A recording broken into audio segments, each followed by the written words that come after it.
Welcome to the Reputation Room, a podcast that convenes senior corporate affairs leaders for candid conversations at the intersection of reputation, business, and leadership.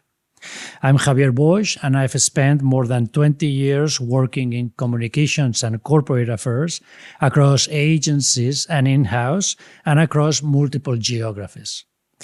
The guests of these podcasts are practitioners who sit in the chair, who make the calls, navigate the pressures, and shape the decisions. Today is no different. My guest today is Joao Belo, Chief Communications Officer at Danaher Corporation.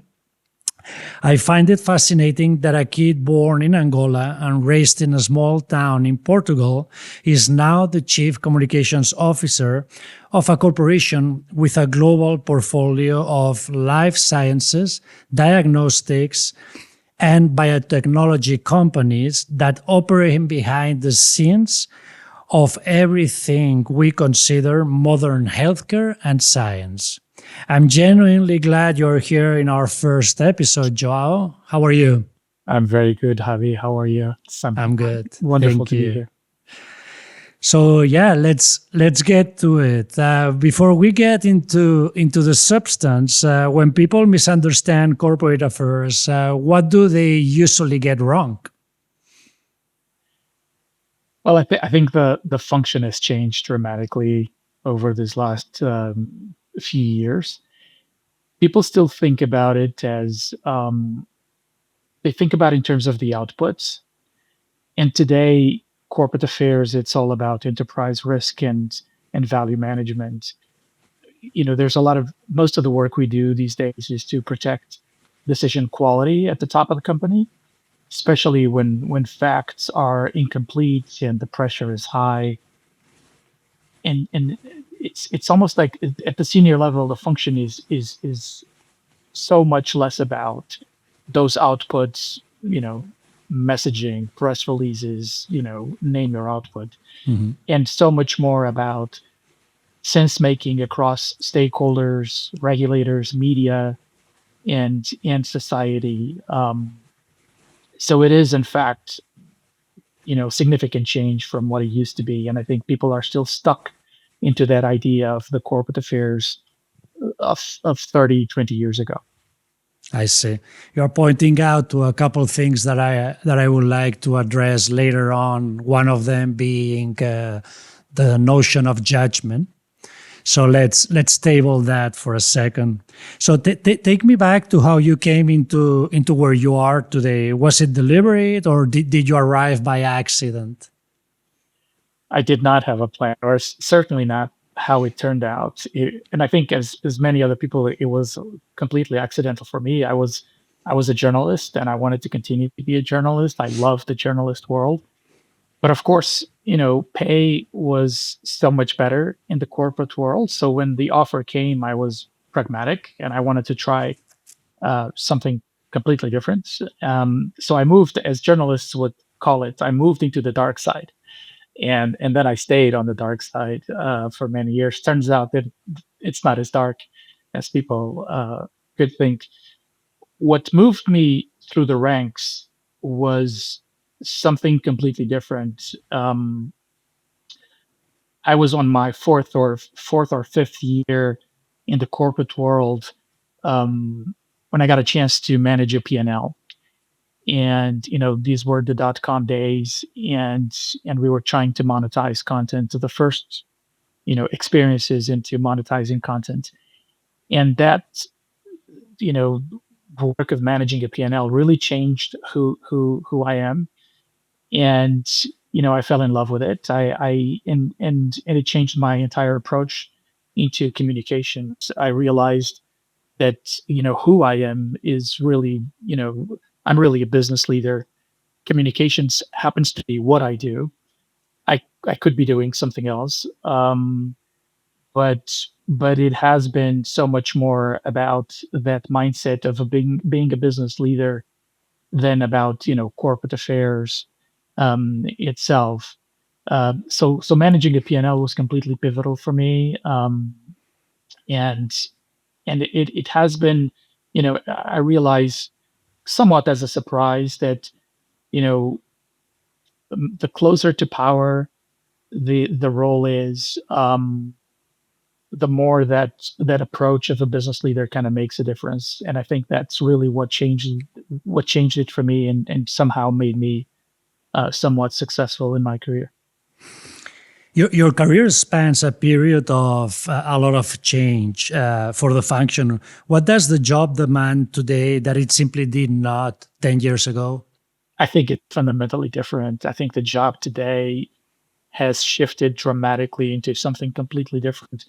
It's true that we've been in permanent change since I remember. I started working in the corporate world after being a journalist. It's 29 years this year. And, I remember sending press releases through fax machines and, Mhm. having um, press conferences every quarter with a room full of journalists. Those days are completely gone. It's completely different, right? And to your point, even 10 years ago, the role just changed dramatically. I think there's a few things that changed. One is speed. Um, Internet changed completely and made everything instant and searchable forever, right? So that was the big first revolution. It wasn't exactly 10 years ago, but I think it accentuated in the last 10 years dramatically. The other thing that changed in the last 10 years was geopolitics and regulation, which now sit inside corporate affairs. It's not adjacent, and it used to be adjacent. Um, we obviously live in a polarized world. And again, that changed corporate affairs dramatically. Consistency is harder than creativity, and looking for that consistency today is incredibly challenging. And then, of course, AI, right? And this is we could probably speak about how much the role has changed in the last 10 months, Mhm. and it will continue to change. You right? If you ask this question again in another 10 months down the road, I think it will continue to change. We are moving at unprecedented speed in terms of nothing short of a revolution of the corporate affairs roles. Absolutely, and this is a great warm up because I have a few other questions about some of the comments regarding speed, regarding access to data, artificial intelligence, geopolitics. So the titles we use in corporate affairs often undersell or misdescribe what what we do, right? So what does Hmm? your title not capture about what you do? It doesn't capture um, judgment under uncertainty. It doesn't capture being accountable for outcomes that you are never credited for. It doesn't capture acting as a translator between business logic and societal logic, Mhm. which is probably one of the most challenging things that all of us have to do today. Um, I would also say that it doesn't capture advising leaders not just on what to say, but whether to act at all. Um, and I've spent the last few years thinking a lot about and talking a lot about the cost of opportunity and the risk of opportunity, right? Acting or not acting, and trying to weigh, you know, in the pros and cons, the puts and takes, and kind of stay in the balance. So that balance in a context of extreme uncertainty is very, very common. It's a very, very common context for the work we do today. Um, and this matters because I think today, we manage systems of influence and risk, right? As opposed to, even coming back to the question of what we were talking about before, right? 10 years ago it was all about narratives. Today, it's about systems of influence and risk. And I think the role and the title doesn't capture that very well. And I don't know also that this is well understood. And what I was thinking as well, Joao, is this idea that sometimes it's not about what we do, but about what we advise not doing, right? And it's a very interesting concept. And to your point on not being credited, right? Because you're not going to be credited for what it's not happening, right? Necessarily. Got it. Good. So, okay, let's talk a little bit about the idea, the concept of reputation, and how do you make the case internally to a CEO or a board that reputation belongs at the center of strategic decision making and is or should no longer be an afterthought? Yeah. I think the best way to do it is to tie reputation to irreversible decisions, right? Big M&A, a specific market entry or exit, regulation, talent. I think we need to work on a reframe of reputation, right? And and help articulate that reputation isn't necessarily a constraint. It could be it expands strategic freedom. It's not even, sometimes we refer to reputation as a competitive advantage. Um, I think that's true, but it's not just that, right? I think if you look at it from the point of view of a CEO or a member of the board, they want to hear about, that logic of strategic freedom, how much you can do, right, with a strong reputation. A board um, responds well when reputation is framed as, downside protection and upside optionality, right? You're protecting what you have, and you are adding optionality into the things you can do as a company. But I would say that in most companies today, reputation is theoretically, at least, well understood. The big question is the practice different from what we theoretically know is true? Or, Mhm. in other words, are we putting our dollars where our mouth is, right? And because it's one thing, when you're having a philosophical discussion with a board or with your CEO or with your executive team, you know, and when you're not under pressure, right? And you're just having that Mhm. conversation about something, everyone will agree with you, reputation, critical, etc. The What I think sometimes, we fall short on is then you're moving to, next day you are under pressure because you need to decide something else. And on that, in the context of that decision under pressure, reputation does not come into the equation, right? So it's almost like on Monday and Tuesday, reputation is important, and then on Wednesday and Thursday, it's you kind of forget it.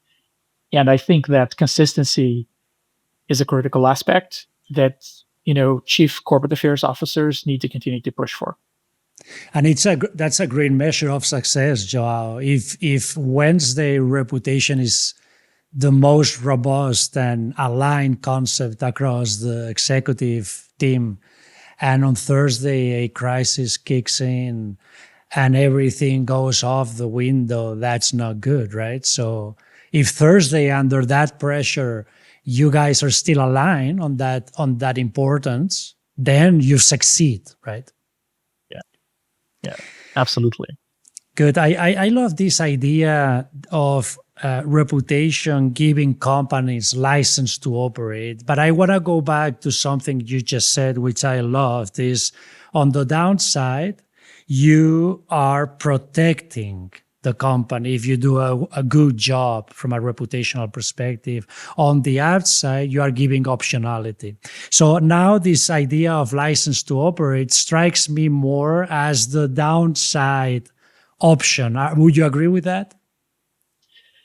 I think it could be both, right? When you have license for operate, you're also giving that optionality upstream, right? Okay. Because what license to operate really does is it amplifies that freedom, that strategic freedom I was talking about, right? Mhm. But you can look at the license to operate from two point of views actually. One is our own license to operate as corporate affairs leaders, which is sort of almost like a selfish, if you will, a selfish point of view. And there's the company's license to operate. Both are predicated into one thing only, which is trust, Mhm. right? And it's your ability to instill trust and for others stakeholders, be that internal stakeholders or external stakeholders, those to trust you to do the right thing. Do you as a corporate affairs leader, or does the company have stakeholders trust? And and to have it gives you or the company, depending which point of view you're taking, a lot of freedom. It's not the least important. It's the freedom to make mistakes, right? It's almost like they give you a pass on if you just miss out on something, right? Mhm. When you don't have it, you're stepping into very dangerous ground, both as a leader or as a company, because every action you will take, it's going to be scrutinized in ways that are not always very fair, right? So, and this trust aspect is incredibly important for both all of us as leaders and for the company itself. And and that it's eroding when you know if you think about it from a company perspective, when regulators stop giving you the benefit of doubt, right? When Mhm. employees start to disengage quietly, when the media tone starts to move from factual to um, moral, right? When they start to hit you on moral grounds, Mhm. and the recovery usually takes a change in behavior that is incredibly difficult to get to, right? And I would also say a change in behavior first, and then communication second, because we frequently there's a tendency sometimes to kind of try to counteract when this license to operate kind of goes south. There's a tendency to try to counteract that with messaging, and I think us as leaders need to explain that messaging doesn't do the trick here, right? Mhm. You first change whatever it happened, and then you communicate, right? When you have something to show for, instead of trying to fix a crisis with words, which is always a very dangerous ground to be in. But I think this license to operate is really that that it's almost like a credit that you Mhm. have with stakeholders and built on trust that allows you to do so many things. Absolutely. One more thing on this topic. You said earlier that we as corporate affairs professionals we are translators, or we connect business logic to societal logic, right? Which is, in my mind, I've always said that in order for you to be relevant, you need to connect what you want to say with what others want to hear, right? Yeah. And so, have you been in any situation throughout your career where you had to basically damage a relationship with one stakeholder Yeah. group for the sake of the bigger picture outcome? Yes. Yes. And I think it's more common recently because of that polarized world that we now live in. I'll give you an example. Um, the years, it's a common example that people kind of speak about frequently, but it is in fact the most relevant one I can think of. With COVID, with social unrest in the US after the George Floyd murder, there was there were all these pressures, right, from within the company, right? your associates in the company, your employees, really wanted to hear what the company they work for, what that company stands for, right? And many companies Mhm. kind of got into, engaged in topics well beyond their mission that had nothing to do with their role in society, you know, trying to cater to that pressure from their associates, from their employees. Um, a lot of that didn't play well on the external world, which is obviously very polarized. Even in global companies, not to make a reference on politics, but I think it's somewhat inevitable to Mhm. refer to the contradiction here is when you are a global company or a very large company, you will probably going to have your headquarters in a place and that identifies predominantly with one political force, and then you're going to have manufacturing sites in other places that identify with different political you know perspectives, political trends. Ideology. And when you try to engage, right, there's no middle ground these days, right, because of the polarization we live on. So when you're catering to someone's um, point of view, you're leaving the other side, hanging and in permanent disagreement with you. And I think that's been a constant in the last 5, 6 years. Mhm. We do that today, and the way most companies are actually trying to get out of that scenario is by engaging less, which is a problem in itself, and it doesn't fix all the issues. It's I think in the last few years, a lot of companies learned this lesson the hard way, and they are now so much more focused into their mission and only engaging on what is really core to their mission and the business that they operate in. Yeah, all these companies are walking a very fine line, right? And one of the I guess dangers of this is that they end up saying nothing or not committing to anything, right? Which becomes pure diplomacy, right? Sometimes useful, Yeah, sometimes not so useful, right? yeah. Good. And I think Let's. that Yeah. I was just going to add that I think our role as corporate affairs leaders is to make those trade-offs Mhm. explicit, right? You have to call them out, not hide them, and certainly not trying to manage it with messaging only or give that illusion that it can be managed with messaging only. And then of course you have the long enterprise value that becomes the great equalizer and has a tendency to kind of ground your stakeholders around it, right? So if you perform well as a company, your most of your stakeholders will be happy with that. And if you try to stay out of some of those hot topics as much as you possibly can, then you have there's more of a possibility that you stay out of trouble. Let's talk a little bit about the idea of working and making decisions under pressure. So I'm pretty sure that you've been tested more than once. Uh, Walk me through one of those situations where your judgment and your sense making under pressure was tested.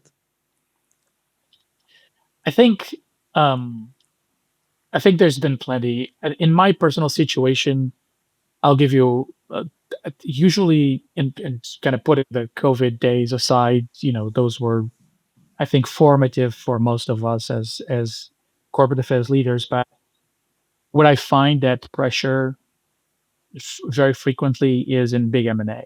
For example, when you are in big M&A, you frequently are put into a situation where the time to plan becomes a constraint, right? You frequently don't have a lot of time to plan as much as you'd like to, right? And it's because typically the way deals kind of move forward, they when you get to the end of the deal, everyone wants to close the deal incredibly fast. So you move really fast through those last few stages of the deal, meaning you need to rush into execution. And that it's the pressure between what you need to do um, to to to kind of find common ground between your target acquisition, or even if you're being acquired. I was never in a position of having been acquired. I was, for some mysterious coincidence in my career, I've always in a position of the acquirer. And but you still have to find ways to try to find that common ground between your company, the acquirer, and the other company that you're trying to acquire. That and it's you're usually in opposite sides of the spectrum, right? In terms of what makes sense for you, what makes sense for your stakeholders, what makes sense for your investors, is fundamentally different from what makes sense to the other investors. The biggest example of that is the acquisition price, Mhm. right? If you are the acquirer, obviously you want to acquire for the lowest price possible. If you are the acquiree, um, or the acquired company, you want to sell for the highest price possible. And when those proxies are disclosed, there's a lot of tension into what's going to come on those proxies. And I find this, as a sort of as a consequence of that time compression I was speaking about, and that fear of irreversible harm that will affect dramatically, or has the potential to affect dramatically, share price. Mhm. Right? You're talking about billions of dollars of pressure on your shoulders about how you communicate a certain acquisition or a certain M&A deal. Um, I think the other example I would give is large restructuring initiatives, right? It's the same thing. The when you're making large restructure, your shareholders are usually pleased that you're lowering your G&A costs, Mhm. you're expanding your operating margin. Of course, your associates, your employees don't look at it from that perspective, right? And you need to find ways to articulate that restructuring in in a way that kind of makes sense for your shareholders, right? And they don't think the company's in trouble, but you're also protecting the empathy, that you used to engage internally, right? And that conflict, it's permanent. And in some of these moments, like either big M&A or large restructuring, you're talking about $1 billion of impact. So that pressure is really really difficult to manage. I want to talk about outcomes and measurement, but before we go there, I also want to ask you a question about crisis management, because that is one of the probably paradigmatic examples of working under pressure in our profession. Um, and the evidence suggests that companies that communicate in a crisis faster, more authentically, often recover more quickly from a crisis. Would you agree with that? I do, I do. I think that's the data. I mean, the data suggests that it doesn't suggest, actually. I think it's pretty evident in the data that transparency and timeliness and empathy, they all improve reputation recovery. I would say, however, that transparency is not about communicating everything. It's about Mhm. saying what's true at the right time, which frequently in crisis means quickly and and humanly, right? With empathy. I am surprised how uh, I'm still I still catch myself so many times explaining that there's no such thing as no communication. Mhm. Um, and of course, as we all know in corporate affairs, you know, the silence creates narrative vacuums that are going to be filled by others. But that concept is not always well understood inside large corporations, and you need to articulate on a regular basis so that people kind of remember that just being silent on something is not necessarily it's not going to make the topic go away, right? It will stay there. Someone is going to fill it with their own version, which is frequently a worse version than the truth, right? Because people have very creative imaginations, and they're going to fill it with a much harder version of the truth frequently. So I'd say that, what's the right amount of engagement has to do with your brand, has to do with how much of a crisis, how much that crisis has the potential to actually hurt the brand. Um, but it's certainly not about being silent. It's about engaging for sure, right? And understanding that you need to act quickly. I'll take one of your thoughts away with me. This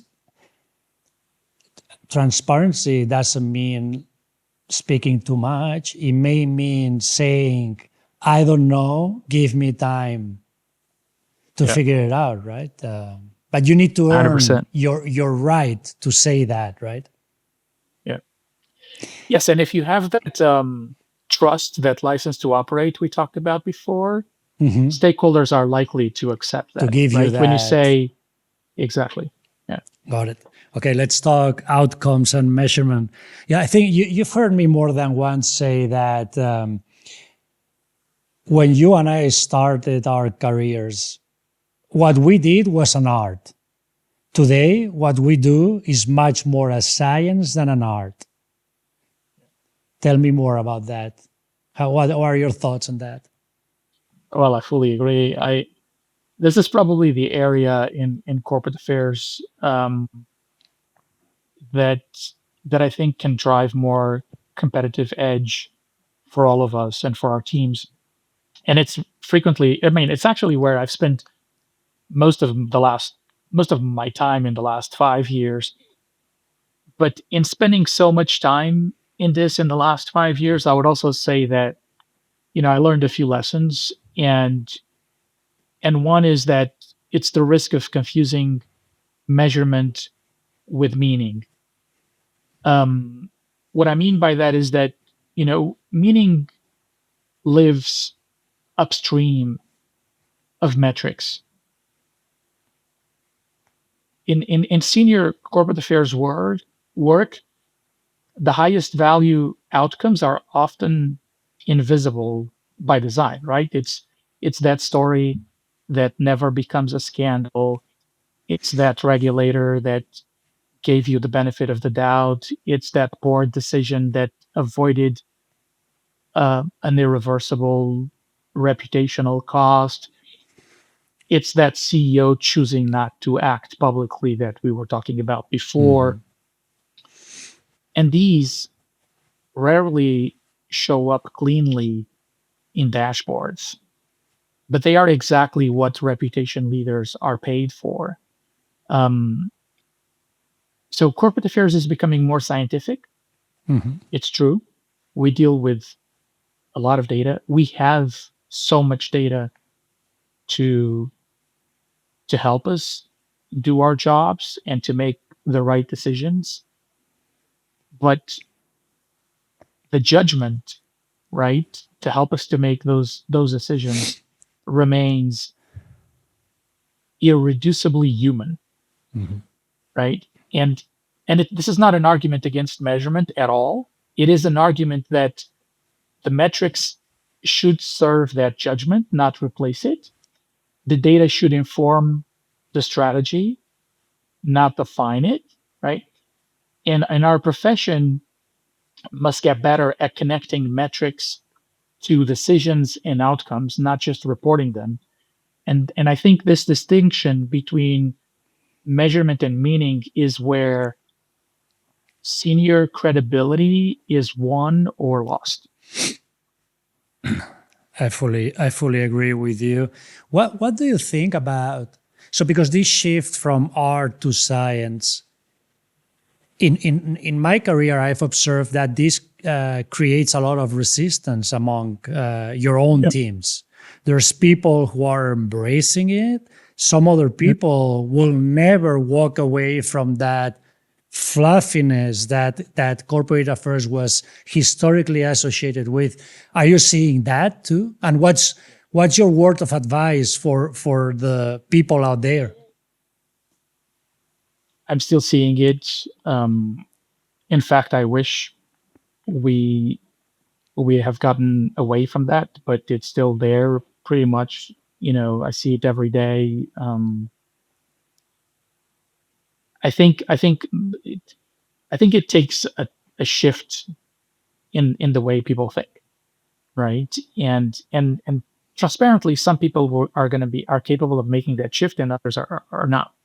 And and we as corporate affairs leaders need to make sure that our organizations are they understand what it means. How do you use data and analytics, right? I mean, one of the things that happened, I don't know, maybe 5 years ago or so, or maybe even more, we started to add data and analytics people to the corporate affairs organizations, right? We add one, two, three, four, depending on the size of the team, people titled, you know, data and analytics. The reality is that that may help a little bit with the change management, but the reality is that everyone needs to have that data and analytics capability, because you need to think data, right? When you're sending an email to a CEO, um, you need to start with you need to have data, right? Um, when you're when you have a plan, whatever that plan is, you have to start with the data, right? And you'd be surprised, still how much, you know, um, deliverables I see today, that still don't have. And this is not a reflection of the company that I'm in. I see that even coming from the outside. I see that happening in other companies too. It's still a shift. I think it's in the making, and it's probably going to be a generational shift. And the same applies to AI, right? Yeah. I was faced with this challenge not long ago. Do we create AI specific jobs within the team, or do we expect that everyone is fully fluent from an Yeah. AI perspective? Same thing, same dilemma, right? Exactly. Exactly. So let's talk a little bit about AI since we are there already. And I don't want to ask you about, in 5 years from now. I want to ask you about now, today. Yeah. How is AI changing your job today? It's changing everything. Everything, every little aspect of the job. It's changing our assumptions. It's changing what do we think we know, and I think it's changing the profession really. Um, in every way. We could talk about productivity. We could talk about um, reasoning. And here's an interesting aspect. A year ago, before GPT-5,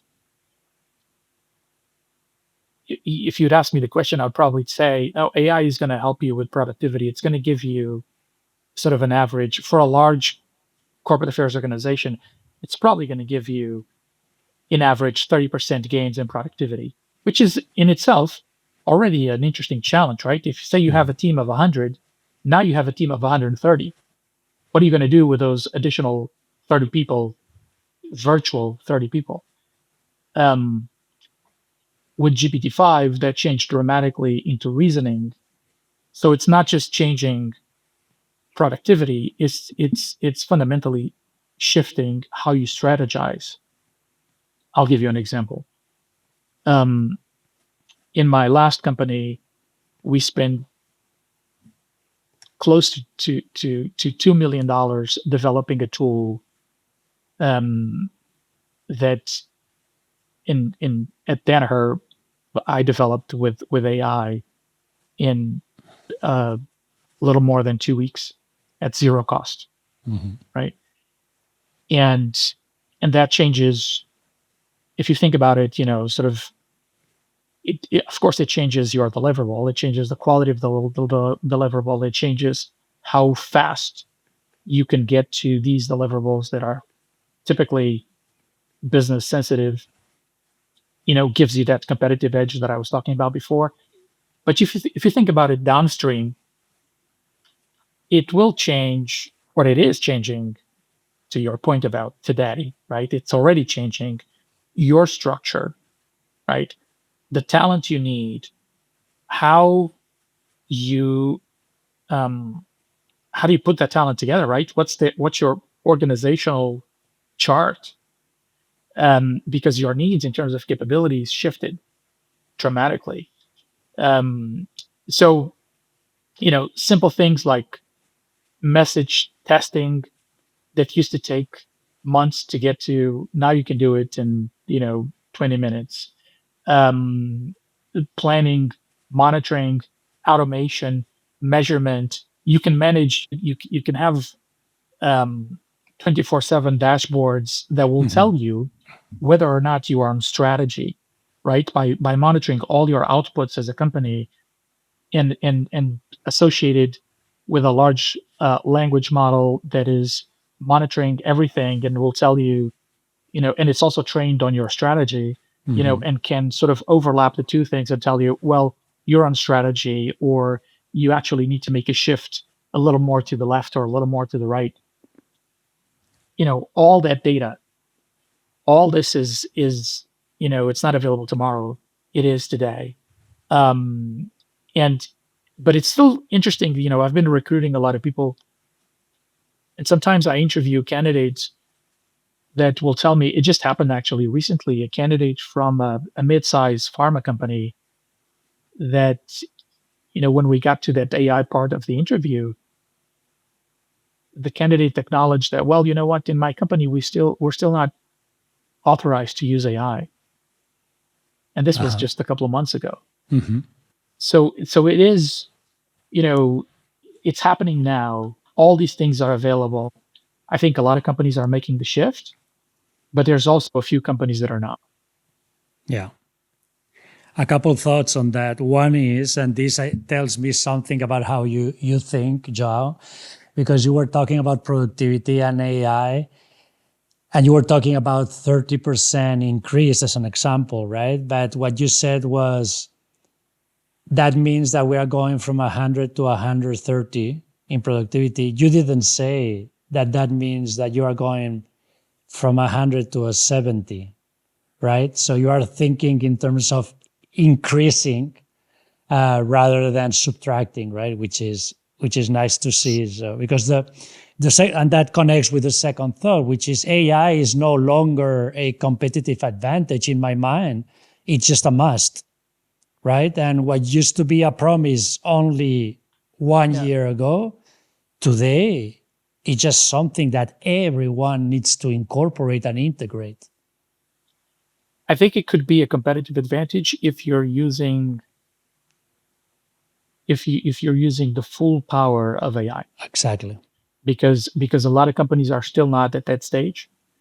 So if you're very proficient in AI, and if you're managed to build an organization that is, quick on its heels on adopting AI and all the tools, everything that is available, yes. But it's incredibly hard, if at all possible, to keep up the pace with Exactly. with how fast the technology is evolving. It's so difficult. Absolutely. So, Joe, one more question on AI. And you've been with Danaher for less than a year. So, yeah, or a year. So, you're actually building your team and developing your team. So, what capabilities are you building for that you would have not thought of 5 or 6 years ago? um, the proficiency with data and analytics is fundamental. they there's one thing that AI will not give you, which is, you know the the judgment of what good looks like, right? AI can, if you know what good looks like, if you're experienced, if you understand the deliverable, if you have a very clear picture of the deliverable you're trying to get to, AI is amazing, right? If you don't, you need it's a hit or miss, right? Mhm. And frequently it's actually a miss. So I'm looking for talent in my organization that understands, that has the experience, that has gone through the motion and understands, puts the bar really high in terms of the quality of the deliverables, right? Understands what good looks like. But the structured thinking is also something that I find it's more and more critical today. I mean, it's always been important. Um, with AI, frequently you have to take a structured approach to actually get to the best output possible. Um, you frequently have to parse the problem you're trying to resolve into kind of little Mhm. steps, and and I think that critical thinking, that reasoning, is something that I'm really looking for, right? So people that have that structured approach um, to getting to a specific output is something I try to find in the talent I have, and it's a capability that I'm trying to develop. Conversely, there are some capabilities that are less critical, today, and I think it's we just have to make peace with the idea that content developing is one of the things that, well, you know, we can get to content, high quality content much faster than we used to, and Mhm. you don't need to have as many resources as you and I used to have. Content newsrooms and content engines, etc., that were incredibly expensive to maintain. And those days are in fact gone, right? You can reallocate those resources into something else. So it is fundamentally shifting the way you're structured, and the type of talent you're looking for. I think you're also trying to. I put a lot more emphasis also in having, because again because of the pace we are moving today, and we will continue to move. There's nothing that suggests that pace is going to slow down. So we need to work with, our teams need to be um, motivated by change, right? Because if you have any slight resistance to change at this point, is just going to slow you down dramatically. Listen, judgment has been a recurrent word throughout the conversation. And there is no university, no business school that is going to teach you judgment. So, how do you develop judgment? How do you learn that? Yeah. I completely agree. I think judgment forms through consequence. There's nothing you learn about. Let me just say, I think there's nothing you learn from success, or there's very few things you learn from success. Frequently, it's the hard learned lessons that shape you. And there's no replacement for that, right? There's no training for that. You have to go through it. Um, I've made obviously a lot of mistakes in my career. I keep making them. Um, those mistakes are an opportunity. There's this kind of axiom in communications: never let a good crisis go to waste. And it's all about learning, taking the lessons from whatever that crisis is, right? Whether that's a personal crisis or that's a corporation crisis. You just have to learn with those lessons, and there's nothing that can replace that. There's one thing I think that I've been kind of thinking about recently, even from my early days as a journalist 30 years ago. Newsrooms used to have editors, which is a figure that you almost can't find in today's newsrooms. Those editors were fundamental because they were mentors, right? They would teach the young reporters. And I remember as a young reporter, having, my editor that would take me by the hand and teach me the pleasant and sometimes not so pleasant lessons about the job. I think we're at a point right now in corporate affairs that we need to implement a little bit of that model. You need a leadership level that is capable of raising the bar, right? Setting that bar really, really high in terms of the quality thresholds. But it's also capable of, mentoring the less experienced generations that are resourceful.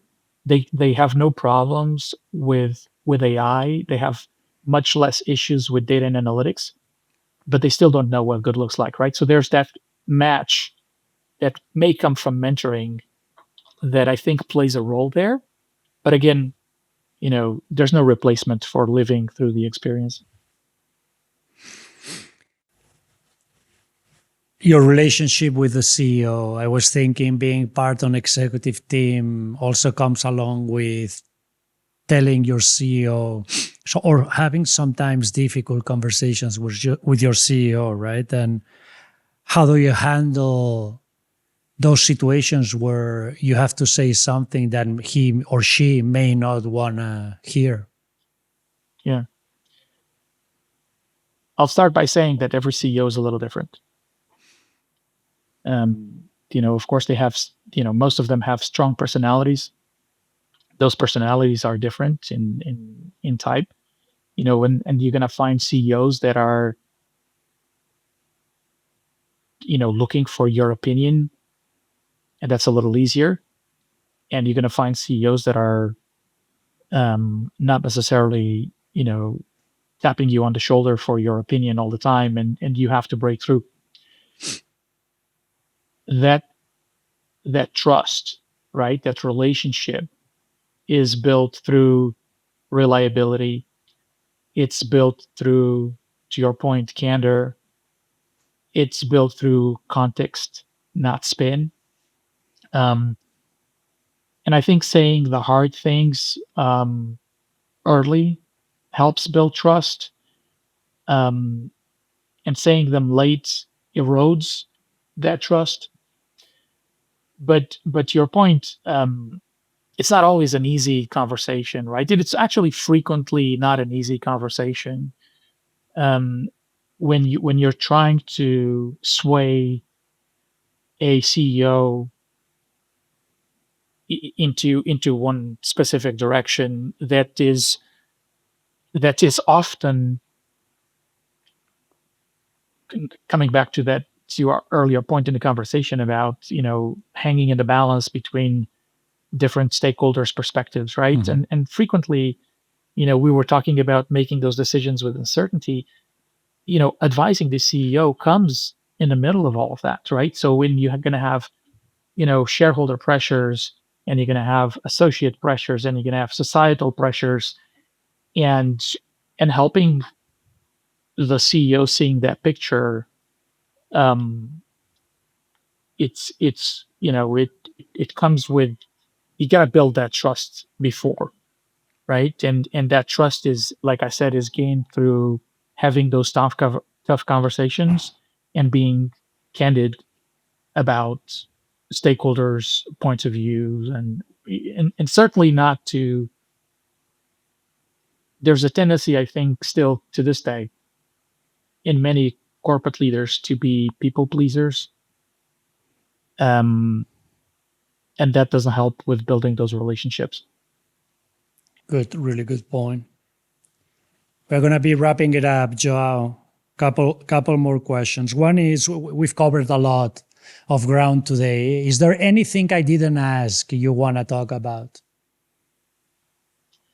I think we kind of we talked a little bit about it, but that, one of the things AI is showing, you know, is showing a widening talent gap, which we had already before with data and analytics, But I think AI is making that even more obvious, and putting more pressure into talent development. The majority of our people are prepared for a function that is shifting at an extremely fast pace. And I think it will be a very rewarding journey for those that choose to embrace that change. And if there is one thing you could say to corporate affairs practitioners out there listening to us right now about the moment that we are in and what they need to do, what would that be? I can only tell them what's been my life motto, which is be that business leader first and a communicator second. I think that's going to serve them well. Very nice. Before I let you go, for anyone who wants to find you, where do we find you? Well, you can find me on LinkedIn. I'm always available. I check LinkedIn as much as I possibly can, and I try to answer any questions there. And I frequently end up, scheduling time with people that reach out to me if there's anything I can do to help. So feel free to reach out to me. Sounds good. Well, Joao, thank you very much. That's it for the first episode of the Reputation Room. My thanks to you for your generosity, the candor, and the huge insight. This was exactly the conversation that I was that this was designed to create. I'll share one headline that is basically one of your. I'm gonna quote you. Good reputation spans strategic freedom. I love that. And for everybody else, if you found this conversation valuable, please follow us on Spotify, Apple Podcast, or YouTube, and share it with your network. And if you have any feedback, I love to hear it. Until next time, thank you.